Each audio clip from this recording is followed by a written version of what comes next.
उद्धव ठाकरे लवकरच मोदी सरकारमध्ये सामील होतील. देशातील सर्व विरोधक मोदींची स्तुती करतील. आमदार रवी राणांचा दावा. निवडणूक आयोगाकडून मतमोजणी प्रक्रियेत मोठा बदल. पोस्टल मतांची मोजणी लगेच होणार नाही. पोस्टल मतांची मोजणी ईव्हीएमच्या पहिल्या राऊंड सोबत होणार. उद्या केंद्रीय निवडणूक आयोगाची पत्रकार परिषद. दुपारी 12:30 वाजता होणार पत्रकार परिषद.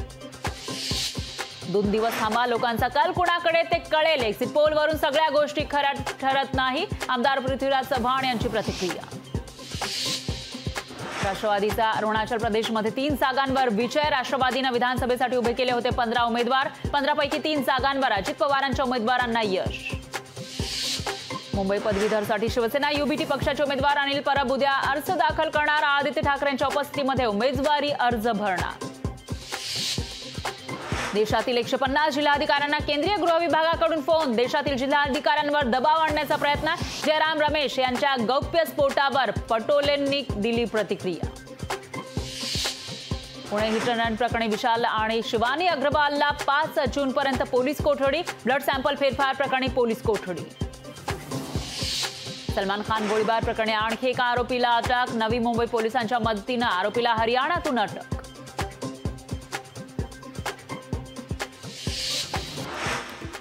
सोलापुरातील सरस्वती चौकामध्ये फुटली पाण्याची पाईपलाईन फुटल्यानं हजारो लिटर पाणी वाया. पालघर जिल्हा प्रशासन मतमोजणीसाठी सज्ज. सूर्या कॉलनीमध्ये होणार मतमोजणीसाठी एकूण 104 टेबलची व्यवस्था.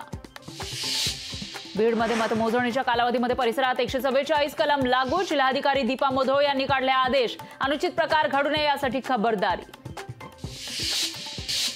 विजय वडेट्टीवार यांचं मुख्य निवडणूक अधिकाऱ्यांना पत्र. मतदानावेळी मतदान केंद्रावर असुविधा होत्या अशी तक्रार. तर मतमोजणी वेळी तरी कर्मचाऱ्यांना सुविधा पुरवण्याची मागणी.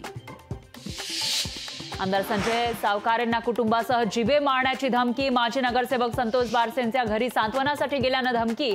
भुसावळ पोलीस ठाण्यात अज्ञाताविरोधात गुन्हा दाखल. भाजपच्या शिष्टमंडळानं घेतली निवडणूक आयुक्तांची भेट. मतमोजणी पारदर्शक करण्याची शिष्टमंडळाची मागणी. तर शिष्टमंडळाकडून 4 महत्त्वाची पावलं उचलण्यासाठी आयोगाकडे विनंती. लातूर शहरात जोरदार पाऊस. पावसामुळे शेतीच्या कामांना वेग. पावसामुळे उकाड्यापासून नागरिकांना दिलासा. विस्तारा कंपनीच्या विमानात बॉम्ब ठेवल्याची धमकी. पॅरिसहून मुंबईला येणाऱ्या विमानात सापडली धमकीची चिठ्ठी. बॉम्बच्या धमकीमुळे मुंबई विमानतळ हाय अलर्टवर. तमिळनाडूमधील तिरुवल्लूर जिल्ह्याच्या काही भागात पावसाला सुरुवात. पावसामुळे नागरिकांना उकाड्यापासून दिलासा. नाशिकमध्ये निकालापूर्वीच निलेश लंकेंचे झळकले बॅनर. निलेश लंके यांच्या समर्थकांकडून निकालापूर्वीच बॅनरबाजीचे व्हिडिओ सोशल मीडियावर व्हायरल. राजकारणात फक्त पक्ष फोडाफोडीची कामं झाली. महायुतीने नागरिकांची फक्त दिशाभूल केली. माजी शिक्षण मंत्री वसंत पुरके यांचा महायुतीवर हल्लाबोल. उत्तर प्रदेशातील सोनभद्रमध्ये भूकंपाचे धक्के. 3.9 रिश्टर स्केलचा भूकंप. राष्ट्रीय भूकंप विज्ञान केंद्राची माहिती. छत्रपती संभाजीनगरमध्ये आमदार जितेंद्र आव्हाडांविरोधात गुन्हा दाखल. डॉक्टर बाबासाहेब आंबेडकर यांचा फोटो फाडल्याप्रकरणी गुन्हा दाखल. नंदुरबार जिल्ह्यातील आमलीफळी भागात पाणी टंचाई. संतप्त महिलांनी काढला हंडा मोर्चा. तर पाणी पुरवठा विभाग कोणती उपाययोजना करत नसल्याचा महिलांचा आरोप. जालन्यात अवैध दारू विक्री करणाऱ्यांवर मोठी कारवाई. 8,50,000ची दारू जप्त. 2 जणांना पोलिसांकडून अटक. बीडचे उमेदवार बजरंग सोनवणे अधिकाऱ्यांवर भडकले. सोनवणे यांची निवडणूक अधिकारी महेंद्र कांबळेंना धमकी.